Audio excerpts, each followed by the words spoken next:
Hello friends, आप सभी का बहुत बहुत स्वागत है। मैं हूं शिवम कुमार और आप देख रहे हैं BSA ट्रिकी क्लासेस।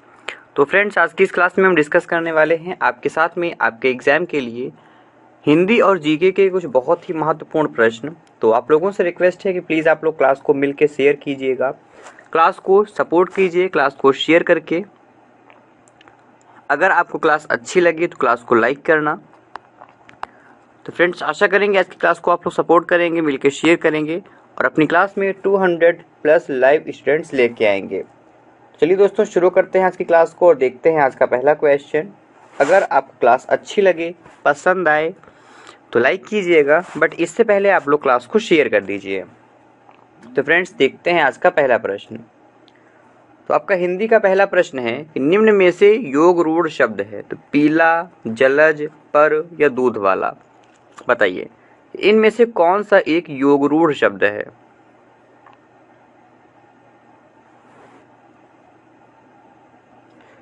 इस क्वेश्चन का राइट आंसर अगर आपने चुना है ऑप्शन नंबर सेकंड, जलज, तो ये बिल्कुल सही आंसर है आपका। तो फ्रेंड्स, जलज का अर्थ क्या होता है?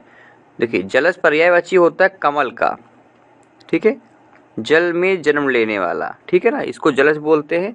और जितने भी हमारे बहुव्रीहि समास के उदाहरण होते हैं वो सारे योग रूढ़ शब्द होते हैं। सो option number second is the right answer of this question. Okay, चलिए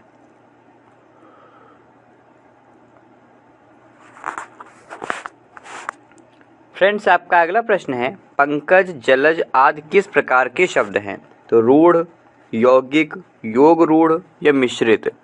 तो इनमें से बताइए कि पंकज, जलज ये जो शब्द हैं ये किस प्रकार के शब्द हैं।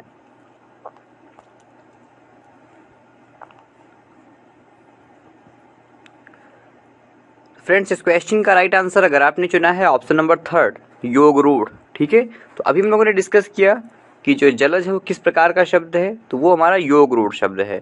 तो पंकज, ठीक है ना, जलज, ये सारे योग रूढ़ शब्द के उदाहरण होते हैं। सो option number third is the right answer of this question, योग रूढ़। ओके, चलिए तो अब हम ले चलते हैं आपको आगे इस क्लास के अगले क्वेश्चन की तरफ। फ्रेंड्स, आपका अगला प्रश्न है निम्नलिखित में से रूढ़ शब्द कौन सा है। तो पंकज, विद्यालय, जलज या कमल, इनमें से बताइए कि कौन सा एक रूढ़ शब्द है।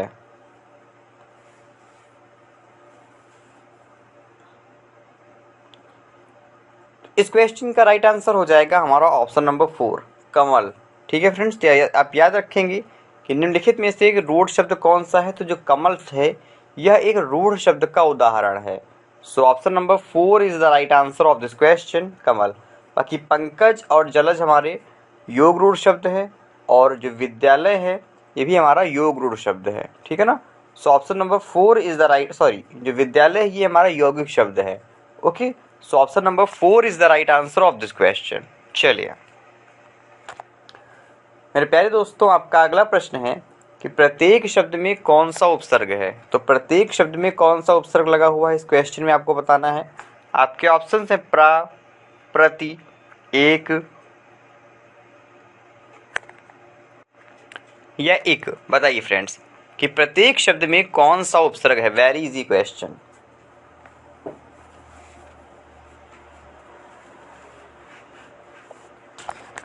इस क्वेश्चन का राइट आंसर हो जाएगा हमारा ऑप्शन नंबर सेकंड, प्रति, ठीक है फ्रेंड्स।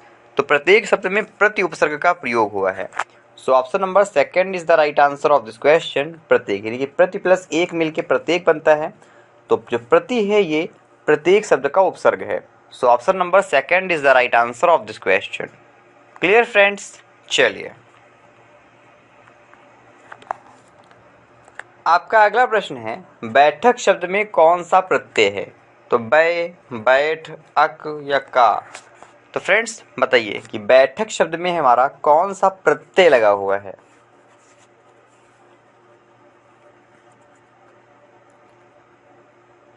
तो वेरी गुड फ्रेंड्स, और आपके इस क्वेश्चन का राइट आंसर हो जाएगा हमारा ऑप्शन नंबर 4, का, ठीक है।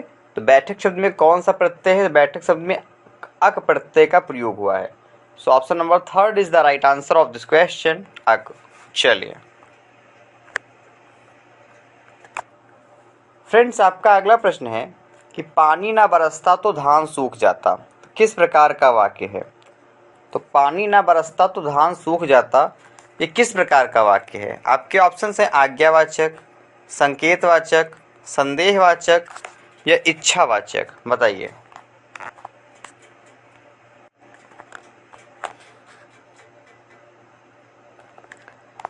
इस क्वेश्चन का राइट आंसर अगर आपने चुना है ऑप्शन नंबर सेकंड, संकेतवाचक, तो ये बिल्कुल सही आंसर है आपका। तो पानी ना बरसता तो धान सूख जाता, ये संकेतवाचक वाक्य है। So option number second is the right answer of this question, संकेतवाचक। चलिए फ्रेंड्स, आपका अगला प्रश्न है कि निम्नलिखित में से किस शब्द में तद्धित प्रत्यय का प्रयोग हुआ है? तो वार्षिक, भिन्नत, लड़ाई, मिलाप, इसमें से बताइए किस शब्द में तद्धित प्रत्यय का प्रयोग हुआ है?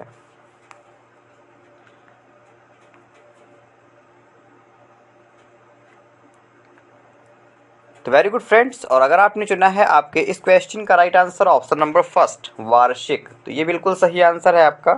तो आप याद रखेंगे किस जो है शब्द में तद्धित प्रत्यय का प्रयोग हुआ है, तो ये वार्षिक शब्द में हमारा तद्धित प्रत्यय का प्रयोग हुआ है। So option number first is the right answer of this question, वार्षिक। चलिए अब आपको बताना है कि शब्दांश कितने प्रकार के होते हैं। तो फ्रेंड्स, 1, 2, 3 या 4, इनमें से बताइए कि शब्दांश जो है वो कितने प्रकार के होते हैं।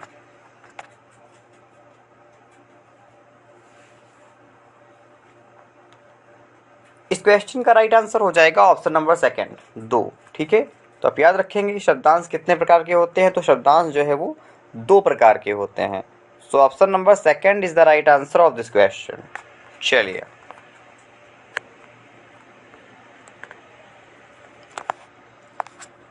अब आपका अगला प्रश्न है, रचना के आधार पर रूढ़ शब्द नहीं है।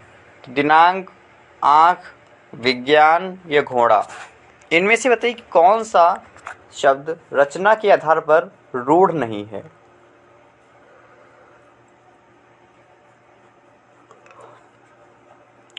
तो रूढ़ शब्द कौन से होते हैं? याद रखेंगे, रूढ़ शब्द वे शब्द होते हैं जिनके सार्थक खंड नहीं हो सकते हैं। ठीक है ना। और जो हमारा ऑप्शन नंबर थर्ड है विज्ञान, ये हमारा रूढ़ शब्द नहीं है। अब विज्ञान में कौन सा उपसर्ग लगा है? तो विज्ञान में वी उपसर्ग का प्रयोग हुआ है। ठीक है, so option number third is the right answer of this question. चलिए फ्रेंड्स, आपका अगला प्रश्न है, योग रूढ़ शब्दों की पहचान करें। तो घर, मुंह, पीताम्बर, सामाजिक, वेरी इजी क्वेश्चन। अगर आप गलत करेंगे, ठीक है, तो अच्छा नहीं है। बताइए कि योग रूढ़ शब्दों की पहचान करें, यानी कि इनमें से कौन सा एक योग रूढ़ शब्द है।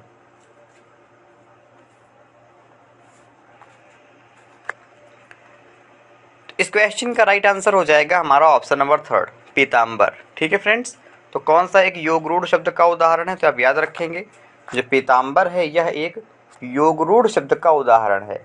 So option number third is the right answer of this question, पीताम्बर। ओके, चलिए तो ले चलते हैं आपको आगे इस क्लास के अगले क्वेश्चन की तरफ।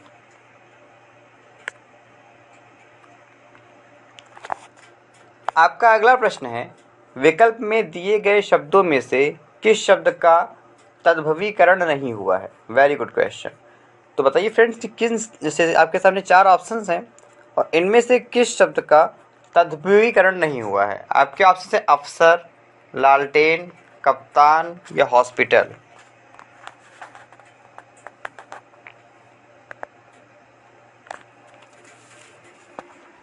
इस क्वेश्चन का राइट आंसर अगर आपने चुना है आपका ऑप्शन नंबर 4, हॉस्पिटल, तो ये बिल्कुल सही आंसर है आपका। तो किस शब्द का तद्भवीकरण नहीं हुआ? तो आप याद रखेंगे, हॉस्पिटल शब्द का अभी तक तद्भवीकरण नहीं हुआ है। So option number 4 is the right answer of this question. Okay, चलिए आपका अगला प्रश्न है, कौन सा शब्द अरबी नहीं है? तो इजलास, किस्मत, कातिल या कमीना, इनमें से बताइए फ्रेंड्स कि कौन सा आपका शब्द जो है वो अरबी नहीं है।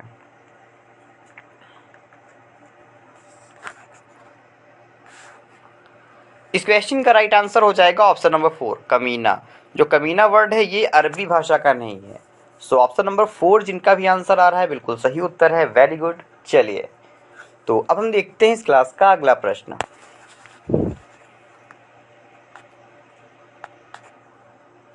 आपका अगला प्रश्न है, कौन सा शब्द फारसी नहीं है? बताइए कि कौन सा शब्द आपका फारसी नहीं है। खामोश, कबूतर, चिराग या हक। बताइए कि इनमें से कौन सा शब्द फारसी नहीं है।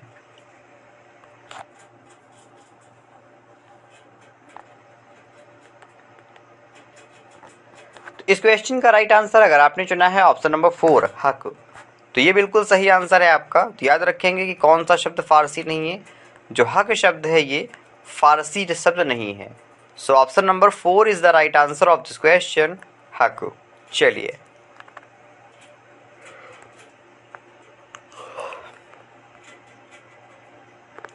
फ्रेंड्स आपका अगला प्रश्न है, तुर्की शब्द नहीं है। बताइए कि इनमें से कौन सा एक तुर्की का शब्द नहीं है। आपके ऑप्शंस हैं कालीन, चकमक, आमदनी या अजब। बताइए कि कौन सा तुर्की भाषा का शब्द नहीं है।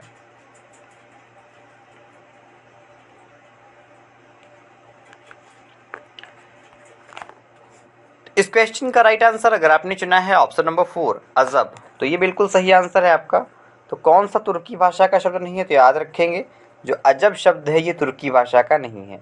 So option number 4 is the right answer of this question. Clear. चलिए,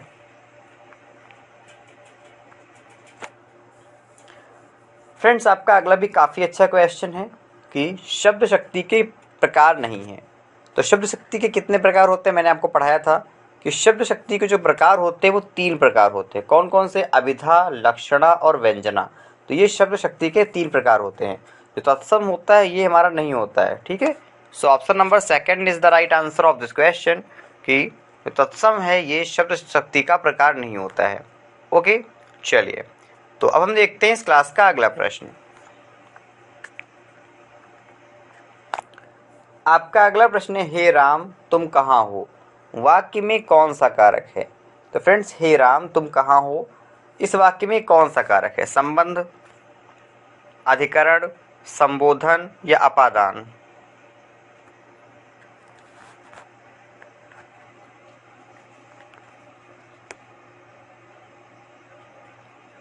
तो वेरी गुड फ्रेंड्स, और आपके इस क्वेश्चन का राइट आंसर हो जाएगा हमारा ऑप्शन नंबर 3 संबोधन, ठीक है।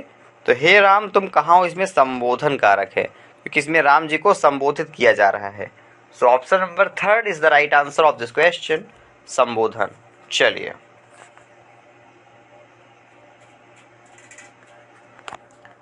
आपका अगला प्रश्न है, कर्म कारक का चिन्ह है। तो ने, से द्वारा, को या को के लिए, हेतु। इनमें से बताइए कि कर्म कारक का कौन सा एक चिन्ह है इनमें से।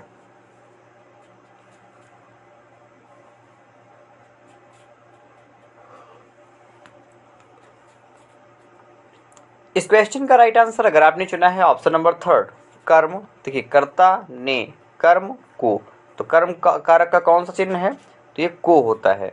सो option number 3 is the right answer of this question, को। चलिए,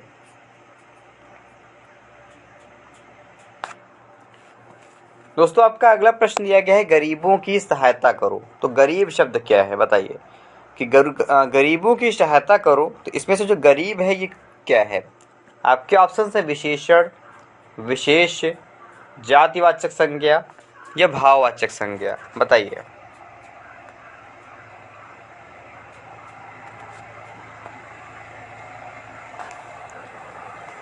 इस क्वेश्चन का राइट आंसर हो जाएगा हमारा ऑप्शन नंबर 2 जातिवाचक संज्ञा, ठीक है। तो गरीबों की सहायता करो, जो गरीब शब्द है ये एक जातिवाचक संज्ञा का उदाहरण है। So option number 3 is the right answer of this question, जातिवाचक संज्ञा। ओके, चलिए, तो अब हम देखते हैं इस क्लास का अगला प्रश्न। आपका अगला प्रश्न है कि निम्नलिखित में कौन सी भाववाचक संज्ञा है। तो भारत, लड़का, मित्रता या पेड़। इनमें से बताइए कि कौन सी एक भाववाचक संज्ञा है।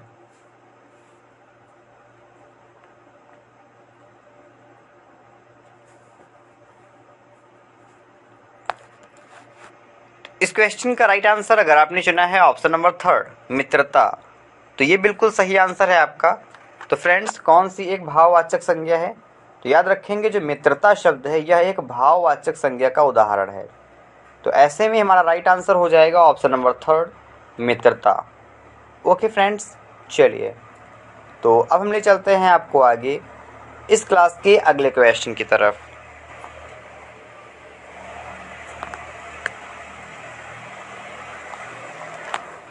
आपका अगला प्रश्न है, कुर्सी पर मास्टर जी बैठे हैं।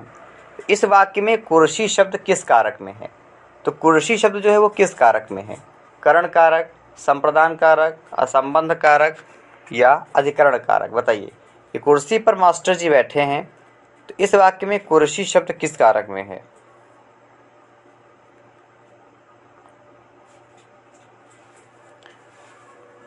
इस क्वेश्चन का राइट आंसर अगर आपने चुना है आपका ऑप्शन नंबर 4 अधिकरण, तो ये बिल्कुल सही आंसर है आपका। तो कुर्सी पर मास्टर जी बैठे हैं, तो इस वाक्य में कुर्सी शब्द जो है अधिकरण कारक में है। So option number 4 is the right answer of this question, अधिकरण कारक। ओके, चलिए तो अब हम देखते हैं इस क्लास का अगला प्रश्न।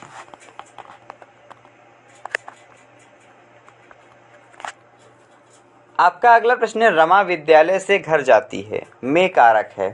तो रमा विद्यालय से घर जाती है, इसमें कौन सा कारक है? आपके ऑप्शंस हैं अपादान, कर्ता, कर्म या संबंध।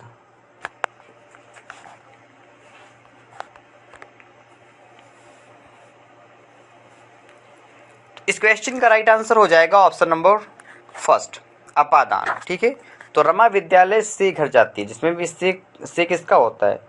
देखिए इसमें से है इसलिए अपादान कारक का होता है, तो इसमें अपादान कारक हो जाएगा।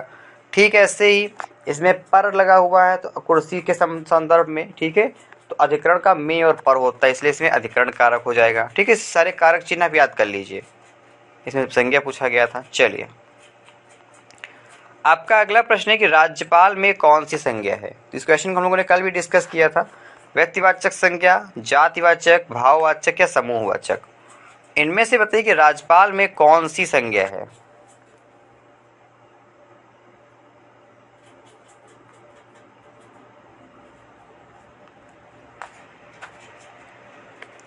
इस क्वेश्चन का राइट आंसर हो जाएगा हमारा ऑप्शन नंबर 2 जातिवाचक। ठीक है, तो फ्रेंड्स राज्यपाल में कौन सी संज्ञा है? तो इसमें जातिवाचक संज्ञा है। So option number 2 is the right answer of this question, जातिवाचक संज्ञा। ओके, चलिए दोस्तों अब हम ले चलते हैं आपको इस क्लास के अगले क्वेश्चन की तरफ।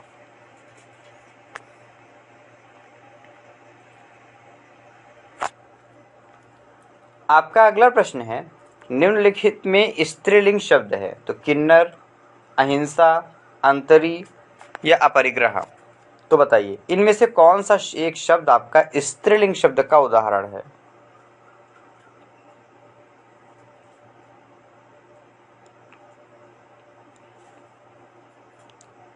इस क्वेश्चन का राइट आंसर अगर आपने चुना है आपका ऑप्शन नंबर 2 अहिंसा, तो ये बिल्कुल सही आंसर है आपका।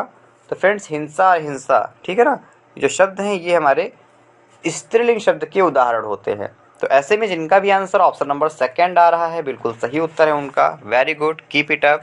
चलिए तो अब हम देखते हैं इस क्लास का अगला प्रश्न।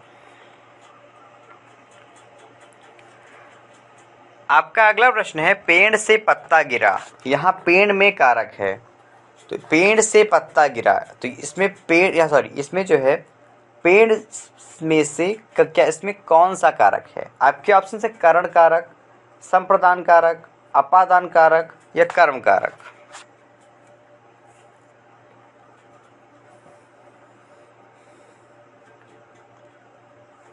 देखिए यहाँ पे से लगा हुआ है और से किस कारक का चिन्ह होता है? तो ये अपादान कारक का होता है। So option number 3 is the right answer of this question कि पेड़ से पत्ता गिरा, तो यहाँ पेड़ से में कौन सा कारक है? अपादान कारक। Option number 3 is the right answer of this question. चलिए आपका अगला प्रश्न है, राम सीता से सुंदर है। तो इस वाक्य में कौन सा कारक है? तो राम सीता से सुंदर है, इस वाक्य में कौन सा कारक है? आपके ऑप्शंस हैं कर्ण कारक, अपादान कारक, संप्रदान कारक या संबंध कारक? बताइए कि राम सीता से सुंदर है तो इस वाक्य में कौन सा कारक है?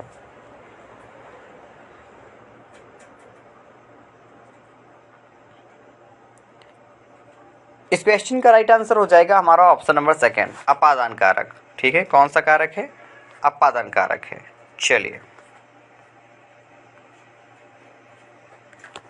आपका अगला प्रश्न है कि निम्नलिखित शब्दों में से विशेषण को पहचानिए। तो फ्रेंड्स, निम्नलिखित शब्दों में से आपको विशेषण को पहचानना है। बताइए इनमें से कौन सा शब्द आपका विशेषण है? मजहब, नैतिक, पीड़ा या अज्ञान?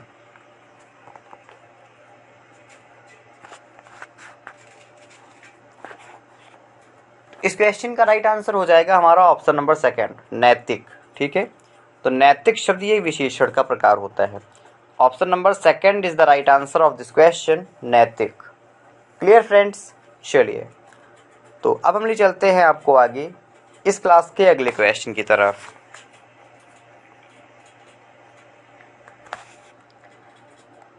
आपका अगला प्रश्न है, निम्न में से विशेषण शब्द है। तो लड़कपन, उचित, कठोरता या घबराहट, इनमें से बताइए कि कौन सा एक विशेषण शब्द है?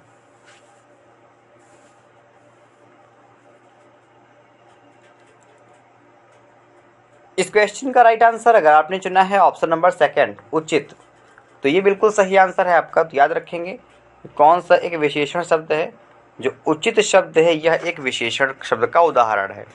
So option number second is the right answer of this question. चलिए, तो अब आपको इस क्वेश्चन में बताना है कि निम्नलिखित में से कौन सा शब्द क्रिया विशेषण है। तो अभी तक हम लोग डिस्कस कर रहे थे विशेषण, और अब बताइए कि इनमें से कौन सा शब्द क्रिया विशेषण शब्द का उदाहरण है। आपके ऑप्शंस हैं तेज, बुद्धिमान, मीठा या पहला।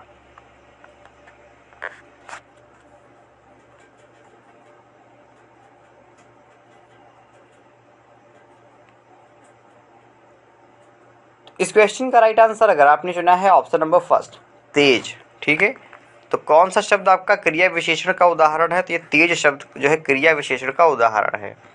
सो option number first is the right answer of this question. चलिए, आपका अगला काफी अच्छा क्वेश्चन है दोस्तों, क्वेश्चन को आप ध्यान से देखेंगे। आपका प्रश्न है कि जैसा काम वैसा दाम। तो जैसा काम वैसा दाम किस व्याकरणात्मक कोटि का है? तो विशेषण, विशेष, सर्वनाम या अव्यय? बताइए।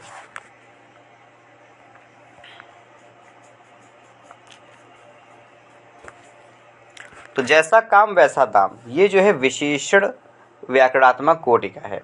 तो ऐसे में हमारा राइट आंसर हो जाएगा ऑप्शन नंबर फर्स्ट, विशेषण। ओके, चलिए, आपका अगला भी काफी अच्छा प्रश्न है। आपको बताना है कि निम्नलिखित शब्दों में से कौन सा शब्द विशेषण है? तो शासन, अनुशासन, अनुशंसा या अनुशासित, इनमें से बताइए कि कौन सा शब्द विशेषण है?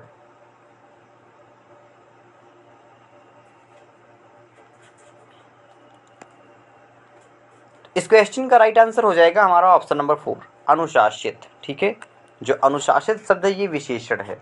Option number 4 is the right answer of this question, अनुशासित। चलिए,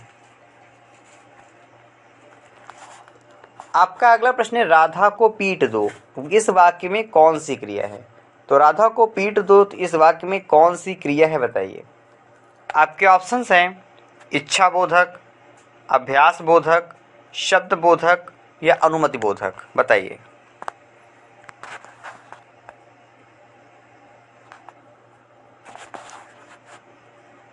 इस प्रश्न का सही उत्तर अगर आपने चुना है ऑप्शन नंबर 4, अनुमति बोधक, तो ये बिल्कुल सही आंसर है आपका।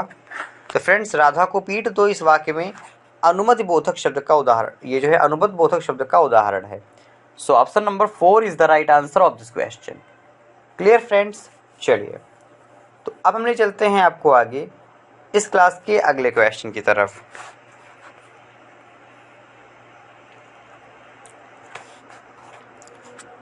दोस्तों, आपका अगला प्रश्न है कि निम्नलिखित में से पूर्वकालिक क्रिया कौन सी है? तो सीता घर में बैठी थी, वह कल आया था, राम मोहन को मारकर भाग गया या खून खौलना, इनमें से कौन सी क्रिया पूर्वकालिक है?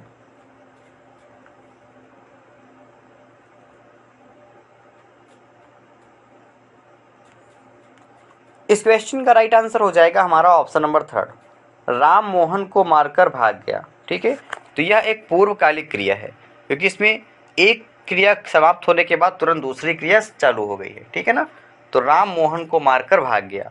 Option number 3 is the right answer of this question. Clear friends? चलिए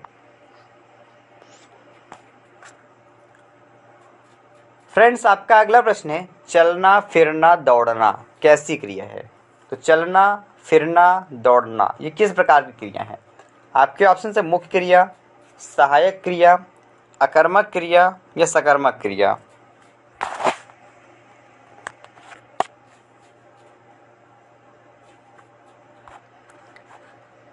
इस क्वेश्चन का राइट आंसर अगर आपने चुना है ऑप्शन नंबर 3 अकर्मक क्रिया, तो ये बिल्कुल सही आंसर है आपका। तो चलना फिरना दौड़ना ये किस प्रकार की क्रिया है? तो ये अकर्मक क्रिया के उदाहरण है। So option number 3 is the right answer of this question, अकर्मक क्रिया। ओके, चलिए आपका अगला प्रश्न है सकर्मक क्रिया की पहचान करें। तो मुस्कुराना, रोना, हंसना, पढ़ना, इनमें से कौन सी एक सकर्मक क्रिया है बताइए?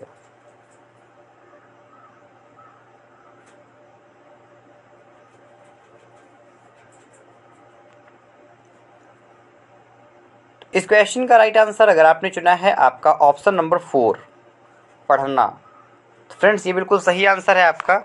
जो पढ़ना है यह एक सकर्मक क्रिया का उदाहरण है, बाकी हंसना, रोना और मुस्कुराना ये सभी अकर्मक क्रिया के उदाहरण हैं। सो option number 4 is the right answer of this question. चलिए आपका अगला प्रश्न है अकर्मक क्रिया के कितने भेद हैं? तो अच्छा प्रश्न है। तो 2, 3, 4 या इनमें से कोई नहीं। तो इस क्वेश्चन में आपको बताना कि अकर्मक क्रिया के कितने भेद हैं।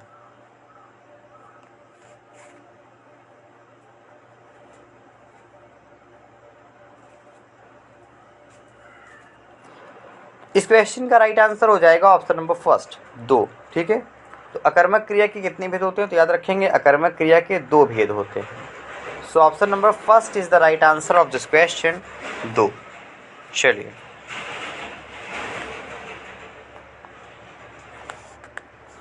आपका अगला प्रश्न है बच्चा अखबार पढ़ रहा है, यह किस क्रिया का वाक्य है? तो बच्चा अखबार पढ़ रहा है ये किस क्रिया का वाक्य है? आपके ऑप्शन है सकर्मक, अकर्मक, पूर्ण अकर्मक या अपूर्व अकर्मक। अच्छा क्वेश्चन है, बताइए।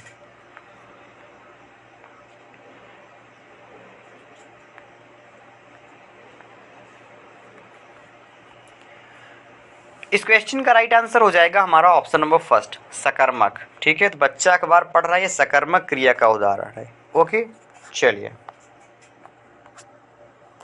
आपका अगला प्रश्न है पूर्ण अकर्मक के कितने भेद हैं? तो 2, 3, 4 या 5, इसमें से बताइए फ्रेंड्स कि पूर्ण अकर्मक क्रिया के कितने भेद होते हैं?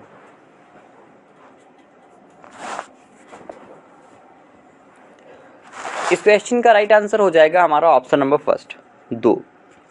ठीक है, तो पूर्ण अकर्मक के कितने भेद होते हैं? तो पूर्ण अकर्मक क्रिया के 2 भेद होते हैं। सो option number 1 is the right answer of this question. चलिए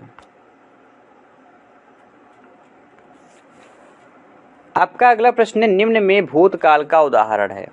तो मैं जाता हूँ, राम घर गया था, वह आ रहा है या वह पुस्तक पढ़ेगा, इनमें से बताइए कि कौन सा एक भूतकाल का उदाहरण है?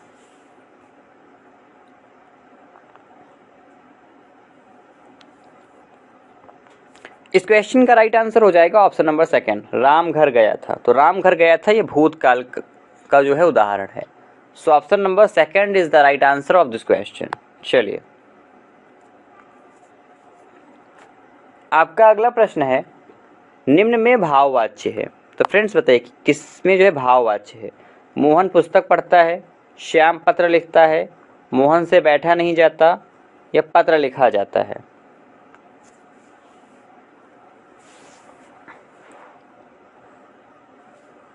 इस क्वेश्चन का राइट आंसर हो जाएगा ऑप्शन नंबर थर्ड, मोहन से बैठा नहीं जाता। तो मोहन से बैठा नहीं जाता ये भाववाच्य का उदाहरण है।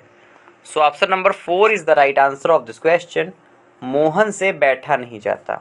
ओके, चलिए दोस्तों, अब हम ले चलते हैं आपको आगे इस क्लास के अगले क्वेश्चन की तरफ।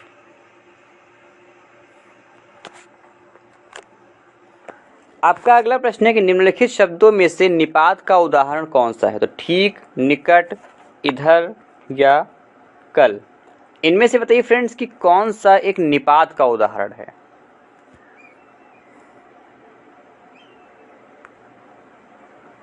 तो इस क्वेश्चन का राइट आंसर हो जाएगा हमारा ऑप्शन नंबर फर्स्ट, ठीक। ठीक है, तो कौन सा एक निपात का उदाहरण है। तो ये जो निपात का उदाहरण है वो है ठीक। सो option number first is the right answer. चलिए, तो फ्रेंड्स हमारे हिंदी के जो क्वेश्चन हैं वो खत्म हो चुके हैं और अब हम शुरू करते हैं आपके लिए जीके का पोर्शन। तो आशा करेंगे कि हिंदी का क्लास आपको काफ़ी अच्छी लगी होगी। तो आप लोग प्लीज़ क्लास को लाइक कर दीजिए और जिन भी लोगों ने अभी क्लास को लाइक नहीं किया, क्लास को लाइक कर दें। और आप लोगों से रिक्वेस्ट है कि आप लोग प्लीज़ एक बार क्लास को अपनी शेयर कर दीजिए। तो फटाफट से अपनी क्लास को शेयर कीजिए आप लोग। तो शुरू करते हैं जीके का पोर्शन और देखते हैं आज का पहला प्रश्न। तो फ्रेंड्स आपका जीके का पहला प्रश्न है कि संविधान की व्याख्या कौन करता है। दोस्तों इसमें से आपको बताना है कि जो संविधान की व्याख्या है वो किसके द्वारा की जाती है। तो आपके ऑप्शंस हैं विधानमंडल, कार्यपालिका, न्यायपालिका या राष्ट्रपति। बताइए।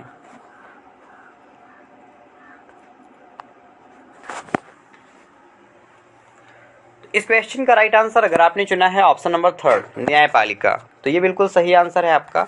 संविधान की व्याख्या कौन करता है, तो आप याद रखेंगे कि संविधान की व्याख्या जो है ये न्यायपालिका द्वारा की जाती है। So option number third is the right answer of this question, न्यायपालिका। ओके, चलिए, तो अब हम देखते हैं इस क्लास का अगला प्रश्न। आपका अगला प्रश्न है भारतीय संविधान का अंतिम व्याख्याता है। भारतीय संविधान का अंतिम व्याख्याता कौन है। आपके ऑप्शन हैं केंद्रीय मंत्रिमंडल, राष्ट्रपति, उच्च न्यायालय या सर्वोच्च न्यायालय। वेरी गुड क्वेश्चन, बताइए।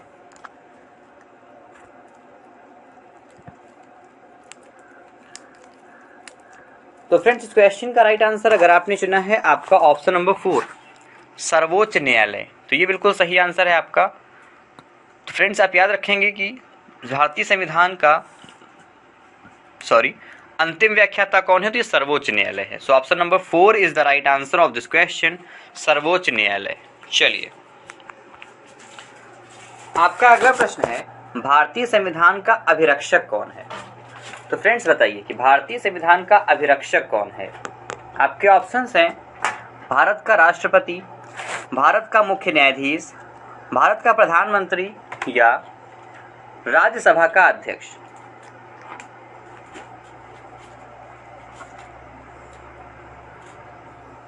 तो वेरी गुड फ्रेंड्स, और आपके इस क्वेश्चन का राइट आंसर हो जाएगा हमारा ऑप्शन नंबर सेकंड, भारत का मुख्य न्यायाधीश। ओके फ्रेंड्स, भारतीय संविधान का अभिरक्षक कौन है, तो ये है भारत का मुख्य न्यायाधीश। सो option number second is the right answer of this question, Bharat का मुख्य न्यायाधीश। Clear friends. चलिए, तो अब हम देखते हैं इस क्लास का अगला प्रश्न।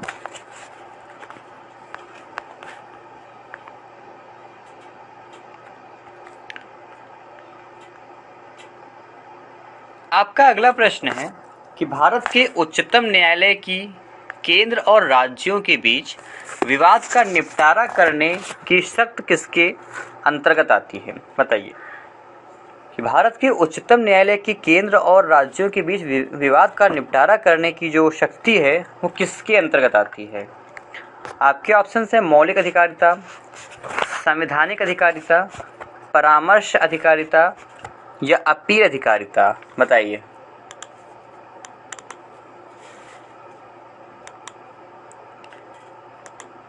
वेरी गुड फ्रेंड्स, और आपके इस क्वेश्चन का राइट आंसर अगर आपने चुना है ऑप्शन नंबर फर्स्ट, मौलिक अधिकारिता, तो ये बिल्कुल सही आंसर है आपका। तो किसके अंतर्गत आती है ये, तो ये जो है मौलिक अधिकारिता के अंतर्गत आती है।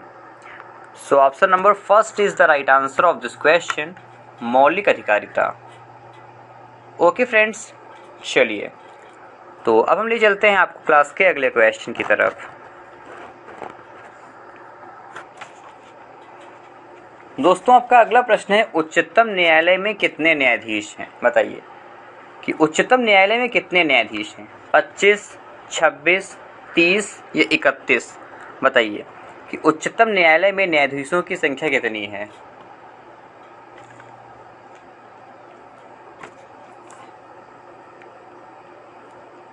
इस क्वेश्चन का राइट आंसर अगर आपने चुना है ऑप्शन नंबर सेकंड 26, तो ये बिल्कुल सही आंसर है आपका। प्यारे दोस्तों, भाइयों, आप याद रखेंगे उच्चतम न्यायालय में जो न्यायाधीशों की संख्या है वह 26 है। ओके, चलिए तो ले चलते हैं आपको क्लास के अगले क्वेश्चन की तरफ। आपका अगला प्रश्न है, उच्चतम न्यायालय में एक मुख्य न्यायाधीश के अलावा अधिकतम कितने अन्य न्यायाधीश हो सकते हैं? तो 28, 25, 26, 21। क्वेश्चन को ध्यान से देखिए कि उच्चतम न्यायालय में एक मुख्य न्यायाधीश के अलावा कितने अन्य न्यायाधीश हो सकते हैं? बताइए।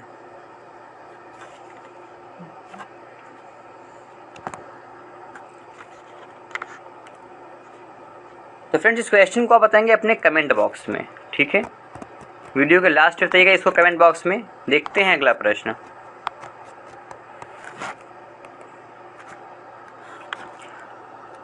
आपका अगला प्रश्न है, भारतीय संविधान के किस संशोधन के तहत उच्च न्यायालय की न्यायाधीशों की सेवानिवृत्त की आयु 60 से 62 वर्ष कर दी गई थी? अच्छा प्रश्न है।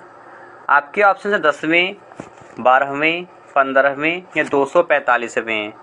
बताइए कि वो कौन सा संविधान संशोधन था।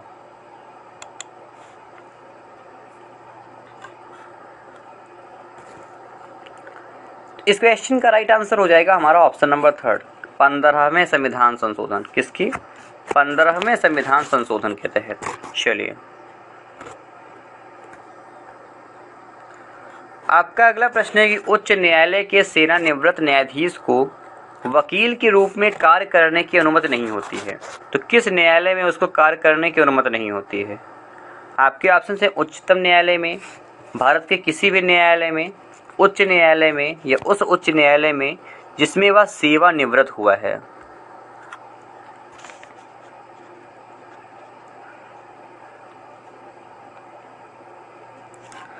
इस क्वेश्चन का राइट आंसर हो जाएगा हमारा ऑप्शन नंबर 4, उस उच्च न्यायालय में जिसमें वह सेवानिवृत्त हुआ है। So option number 4 is the right answer of this question, उस उच्च न्यायालय में जिसमें वह सेवानिवृत्त हुआ है। चलिए,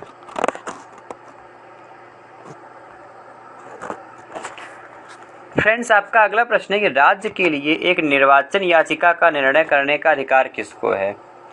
तो राज्य के लिए एक निर्वाचन याचिका का निर्णय करने का अधिकार किसके पास होता है? आपके ऑप्शन है संसद, उच्चतम न्यायालय, उच्च न्यायालय या चुनाव आयोग।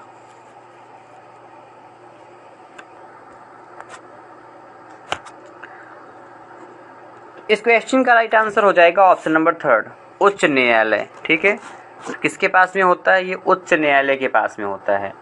सो option number third is the right answer of this question, उच्च न्यायालय। Clear friends? चलिए,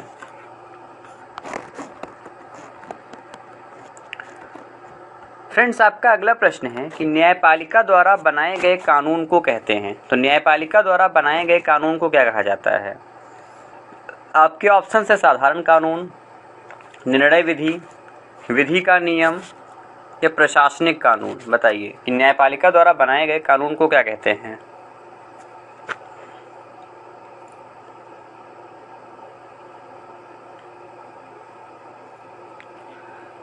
इस क्वेश्चन का राइट आंसर हो जाएगा हमारा ऑप्शन नंबर सेकंड, निर्णय विधि। ठीक है, तो न्यायपालिका द्वारा बनाए गए कानून को निर्णय विधि कानून कहते हैं। चलिए,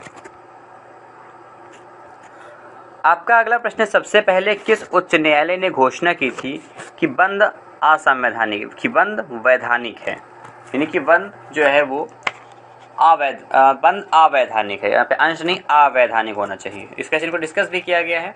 आपके ऑप्शन है आंध्र प्रदेश, मध्य प्रदेश, केरल या उड़ीसा। बताइए।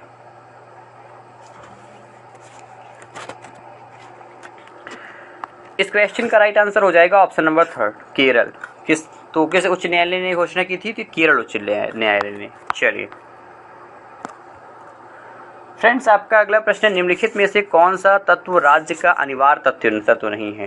तो आबादी, प्रशासन, प्रभुसत्ता, क्षेत्र, इनमें से कौन सा राज्य का अनिवार्य तत्व नहीं है?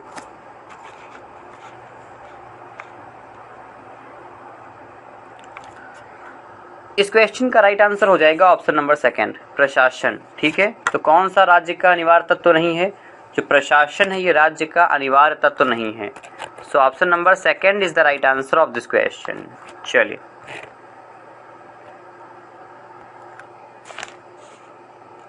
दोस्तों, आपका अगला प्रश्न है कि निम्नलिखित में से कौन सा एक राज्य का घटक नहीं है? तो जनसंख्या, भूमि, सेना या सरकार, इनमें से बताइए कि कौन सा एक राज्य का घटक नहीं है?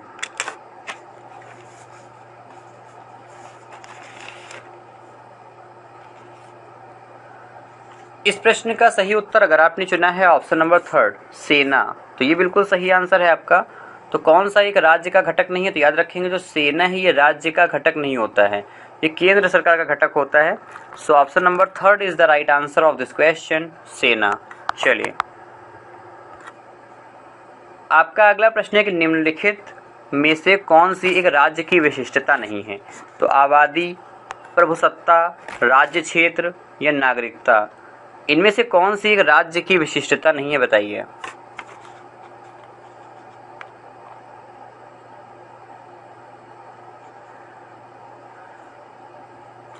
इस क्वेश्चन का राइट आंसर हो जाएगा हमारा ऑप्शन नंबर 4 नागरिकता। ठीक है, तो कौन सी एक राज्य की विशिष्टता नहीं है? तो याद रखेंगे नागरिकता यानी कि सिटीजनशिप।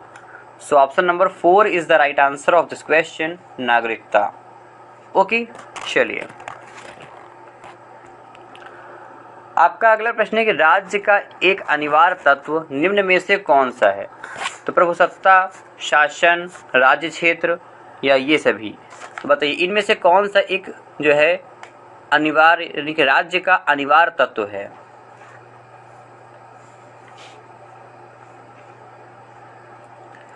इस क्वेश्चन का राइट आंसर हो जाएगा ऑप्शन नंबर 4 ये सभी। ठीक है फ्रेंड्स, तो राज्य के अनिवार्य तत्व कौन कौन से हैं? प्रभुसत्ता, शासन और राज्य क्षेत्र। सो option number 3 is the right answer of this question, ये सभी। चलिए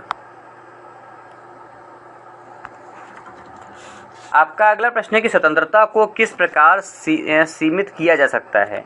तो शासन द्वारा, विधि द्वारा, प्राधिकार द्वारा या समानता द्वारा, इनमें से बताइए कि स्वतंत्रता को किस प्रकार जो है सीमित किया जा सकता है?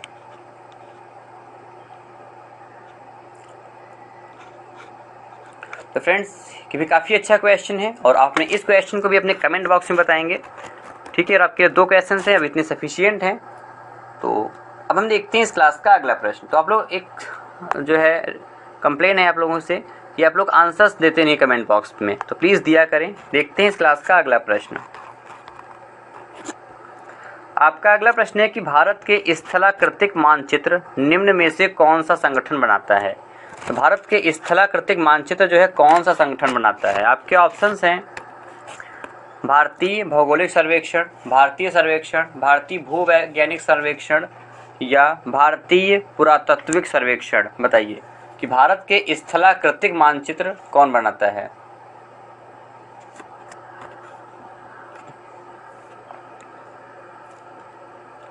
इस क्वेश्चन का राइट आंसर हो जाएगा ऑप्शन नंबर 2 भारतीय सर्वेक्षण। ठीक है, कौन बनाता है? तो भारतीय सर्वेक्षण विभाग बनाता है। तो ऐसे भी हमारा राइट आंसर हो जाएगा ऑप्शन नंबर 2 भारतीय सर्वेक्षण। ओके, चलिए तो फ्रेंड्स ये भी क्वेश्चन हम लोगों ने डिस्कस किया है कई बार। आपका प्रश्न है कि निम्नलिखित में से किस को सूर्य की ऊर्ध्वाधर किरण कभी नहीं मिलेंगी? तो बताइए किसको जो है सूर्य की ऊर्ध्वाधर किरणें कभी नहीं मिलेंगी? आपके ऑप्शंस हैं मुंबई, चेन्नई, तिरुवनंतपुरम या श्रीनगर।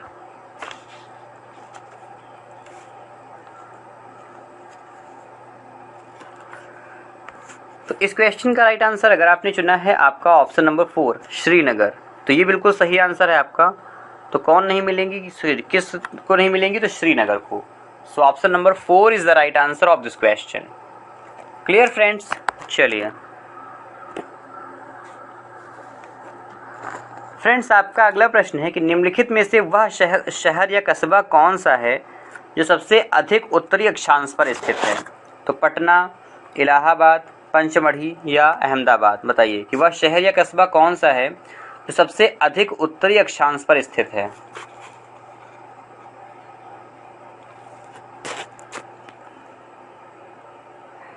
इस क्वेश्चन का राइट आंसर हो जाएगा ऑप्शन नंबर फर्स्ट, पटना। ठीक है फ्रेंड्स, तो वह शहर या कस्बा कौन सा है जो सबसे अधिक उत्तरी अक्षांश पर स्थित है। तो ये पटना है।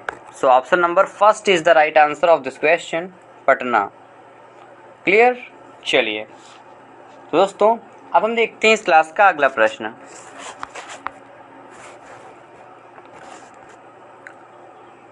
आपका अगला प्रश्न है भारत के दक्षिणी छोर को क्या कहा जाता है। तो Cape Comorin, Kanyakumari, Indira point या रामेश्वरम। बताइए कि भारत के दक्षिणी छोर को क्या कहते हैं।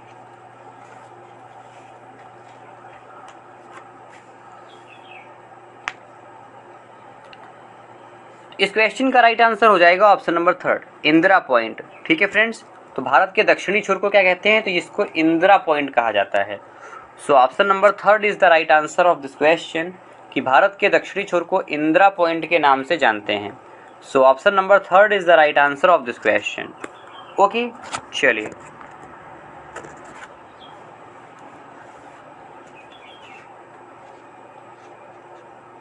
फ्रेंड्स आपका अगला प्रश्न है भारत के दक्षिण में सबसे दूरस्थ स्थल कौन सा है। तो Cape Comorin, Calimere point, Indira point या पोर्ट ब्लेयर। बताइए कि भारत के दक्षिण में सबसे दूरस्थ स्थल कौन सा है।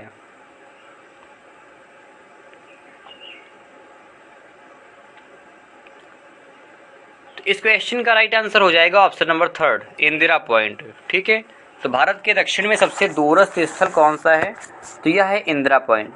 So option number third is the right answer of this question, Indira point. Okay, चलिए दोस्तों अब हम देखते हैं इस क्लास का अगला प्रश्न। आपका अगला प्रश्न है क्षेत्रफल की दृष्टि से भारत संसार का सबसे बड़ा देश कौन। यानी कि इसमें ऐसा पूछा गया है कि क्षेत्रफल की दृष्टि से जो है भारत अपना वो संसार में किस नंबर पे आता है। आपके ऑप्शन है दूसरा, चौथा, छठा या सातवां।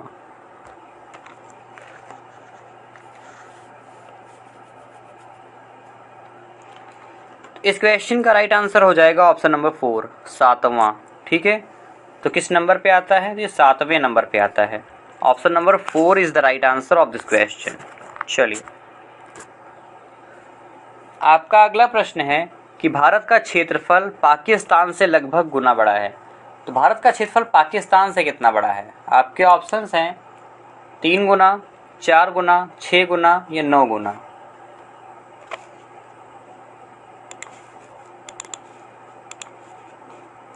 इस क्वेश्चन का राइट आंसर हो जाएगा हमारा ऑप्शन नंबर 4, 4 गुना। ठीक है, तो कितना बड़ा है, तो 4 गुना बड़ा है। चलिए फ्रेंड्स आपका अगला प्रश्न है भारतीय उपमहाद्वीप मूलतः एक अंग था। तो जुरासिक लैंड का, अंगारा लैंड का, आर्यावर्त का या गोंडवाना लैंड का। बताइए कि भारतीय उपमहाद्वीप मूलतः किसका एक अंग था।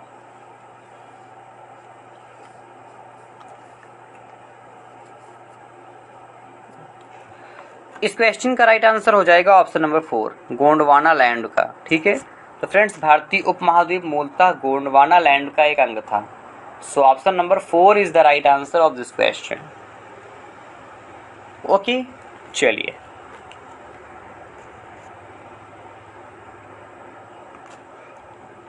आपका अगला प्रश्न है कि निम्नलिखित में से किस देश के साथ भारत की अंतर्राष्ट्रीय सीमा नहीं लगती है। तो पाकिस्तान, बांग्लादेश, भूटान या श्रीलंका।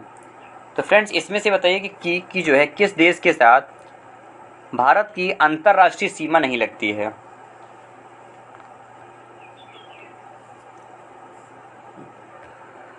इस क्वेश्चन का राइट आंसर हो जाएगा हमारा ऑप्शन नंबर 4, श्रीलंका। ठीक है, तो किस देश के साथ में नहीं लगती है, तो याद रखेंगे श्रीलंका देश के साथ भारत की अंतर्राष्ट्रीय सीमा नहीं लगती है।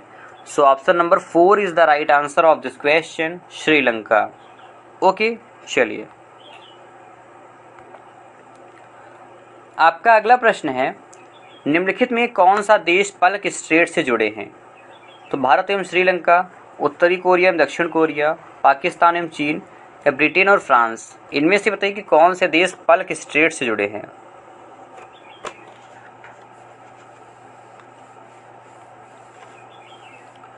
इस क्वेश्चन का राइट आंसर हो जाएगा ऑप्शन नंबर 1, भारत एवं श्रीलंका। ठीक है, तो भारत एवं श्रीलंका ये पल्क स्ट्रेट से जुड़े हुए देश हैं।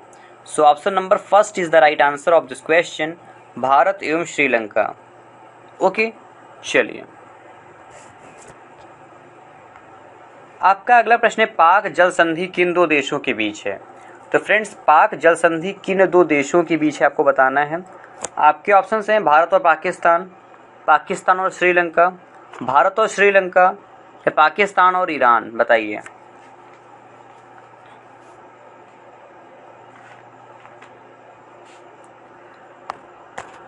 तो इस क्वेश्चन का राइट आंसर हो जाएगा हमारा ऑप्शन नंबर थर्ड, भारत और श्रीलंका। तो पाक जल संधि किन दो देशों के बीच में है? तो ये है भारत और श्रीलंका के मध्य में। सो option number third is the right answer of this question. Clear friends? चलिए आपका अगला प्रश्न है, भारत अपनी अंतर्राष्ट्रीय सीमा सबसे कम किस देश से साझा करता है? तो पाकिस्तान, चीन, अफगानिस्तान, नेपाल। सबसे कम जो है अपनी सीमा भारत अपनी अंतर्राष्ट्रीय सीमा किस देश के साथ साझा करता है? बताइए।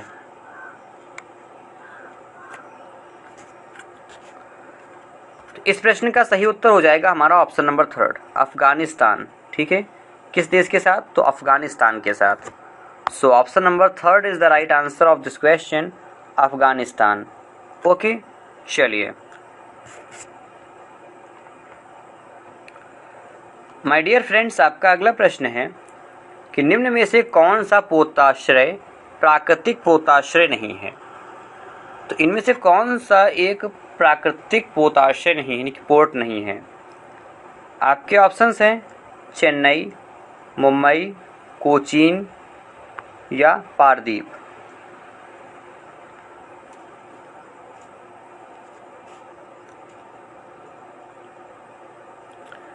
इस प्रश्न का सही उत्तर अगर आपने चुना है ऑप्शन नंबर फर्स्ट, चेन्नई, तो ये बिल्कुल सही आंसर है आपका। तो कौन सा जो है फ्रेंड्स कृत्रिम पोताश्रय नहीं है?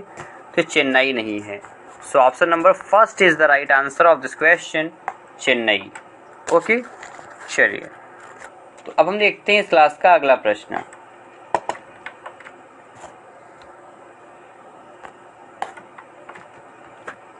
फ्रेंड्स, आपका अगला प्रश्न है, किस देश के साथ भारत की सबसे लंबी अंतर्राष्ट्रीय सीमा है? भूटान, नेपाल, बांग्लादेश, पाकिस्तान। बताइए।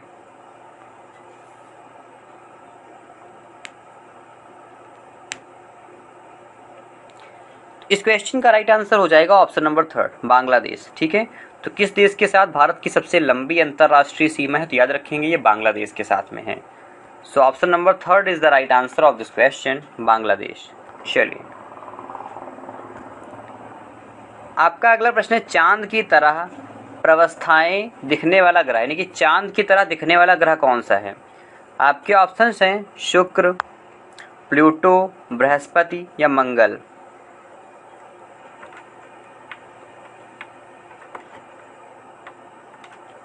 इस क्वेश्चन का राइट आंसर हो जाएगा ऑप्शन नंबर फर्स्ट, शुक्र। ठीक है, तो कौन सा ग्रह है चांद की तरह दिखने वाला? तो ये शुक्र ग्रह है। Okay, so option number first is the right answer of this question. Okay, चलिए आपका अगला प्रश्न है, सूर्य चंद्र ग्रहण में पृथ्वी की छाया कितने भाग में विभाजित होती है? तो 5 भाग, 2 भाग, 4 भाग, 3 भाग। बताइए कि चंद्र ग्रहण में पृथ्वी की छाया कितने भागों में विभाजित होती है? इस क्वेश्चन का राइट आंसर हो जाएगा हमारा ऑप्शन नंबर सेकंड, 2 भाग में। किसमें? तो 2 भाग में विभाजित होती है। चलिए फ्रेंड्स, आपका अगला प्रश्न है कि पृथ्वी के सबसे नजदीक कौन सा तारा है? तो सूर्य, अल्फा सेंचुरी, ध्रुव या चित्र। बताइए कि पृथ्वी के सबसे नजदीक कौन सा ग्रह है?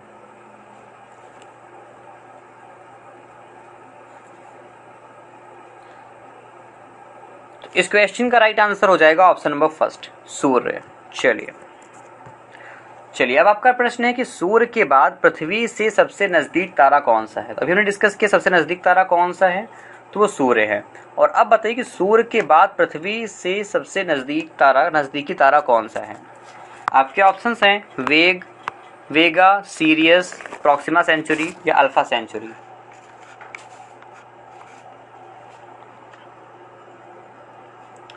इस क्वेश्चन का राइट आंसर हो जाएगा option number third, Proxima Centauri. तो कौन सा है कि ये है Proxima Centauri. So option number third is the right answer of this question. Okay, चलिए तो अब हम देखते हैं इस क्लास का अगला प्रश्न। तो फ्रेंड्स आपका अगला प्रश्न है कि कौन सा तत्व सूर्य में सर्वाधिक पाया जाता है। तो हाइड्रोजन, ऑक्सीजन, आर्गन या क्रिप्टन, इनमें से बताइए कि कौन सा तत्व जो है सूर्य में सबसे ज्यादा पाया जाता है। आपके ऑप्शंस हैं, चलिए मैंने पढ़ दिए हैं। बताइए इस क्वेश्चन का राइट आंसर क्या होगा।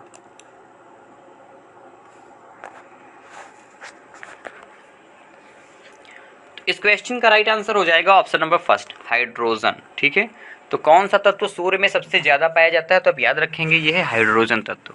तो ऐसे में जिनका भी आंसर ऑप्शन नंबर फर्स्ट आ रहा है बिल्कुल सही उत्तर है उनका, वेरी गुड। चलिए तो अब हम देखते हैं इस क्लास का अगला प्रश्न।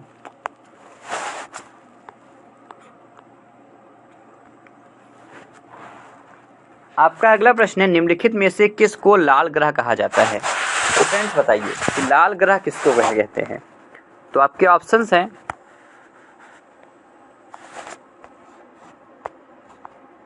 शुक्र, बुध, मंगल या बृहस्पति। बताइए कि लाल ग्रह के नाम से किस ग्रह को जाना जाता है।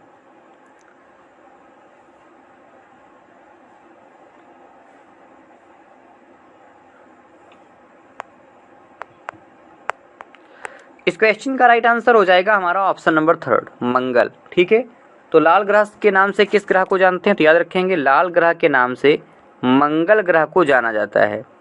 So option number third is the right answer of this question, Mangal. Okay, चलिए दोस्तों अब हम देखते हैं इस क्लास का अगला प्रश्न। आपका अगला प्रश्न है कि मंगल की परिक्रमा कक्षा में जाने वाले प्रथम एशियाई देश का नाम बताइए।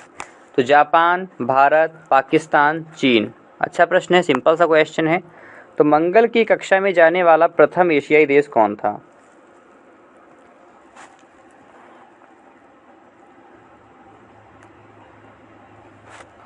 इस क्वेश्चन का राइट आंसर हो जाएगा हमारा ऑप्शन नंबर सेकंड, भारत। ठीक है, याद रखेंगे मंगल की जो है परिक्रमा कक्षा में जाने वाला प्रथम एशियाई देश भारत था। सो option number second is the right answer of this question. चलिए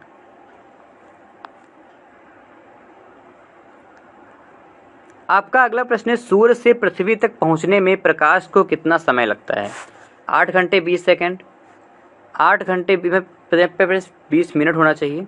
ठीक है, 8 सेकंड या 20 सेकंड। बताइए कि सूर्य से पृथ्वी तक प्रकाश पहुंचने में कितना जो है समय लगता है। ये सही है ऑप्शन नंबर सेकंड वाला।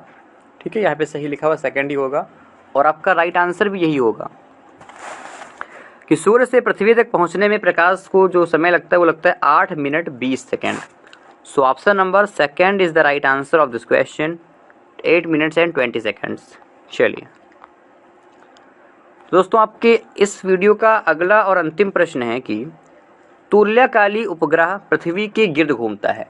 तुल्यकाली जो ग्रह होता है वो पृथ्वी के किस जो है दिशा से किस दिशा की तरफ घूमता है।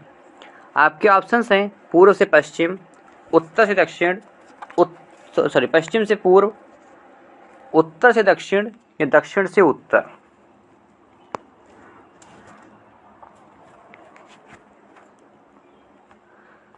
इस क्वेश्चन का राइट आंसर हो जाएगा हमारा ऑप्शन नंबर सेकंड, पश्चिम से पूर्व। तो किस तरफ घूमता है, तो याद रखेंगे ये पश्चिम से पूर्व की तरफ घूमता है। So option number second is the right answer of this question. Okay, चलिए तो फ्रेंड्स आज की हमारी इस क्लास में इतना ही। तो आशा करेंगे क्लास आपको काफ़ी अच्छी लगी होगी। तो अगर आपने क्लास को लाइक नहीं किया तो क्लास को लाइक कर दें और जिन भी लोगों ने क्लास को शेयर नहीं किया वो लोग क्लास को शेयर जरूर कर दें। ठीक है फ्रेंड्स, तो आप लोगों से रिक्वेस्ट है कि क्लास को लाइक और शेयर करना ना भूलें। तो मैं आपका फ्रेंड शिवम कुमार मिलता हूँ आपसे नेक्स्ट क्लास में। तब तक के लिए आप लोग अपना ख्याल रखें, सेफ रहें। Take care friends, bye bye.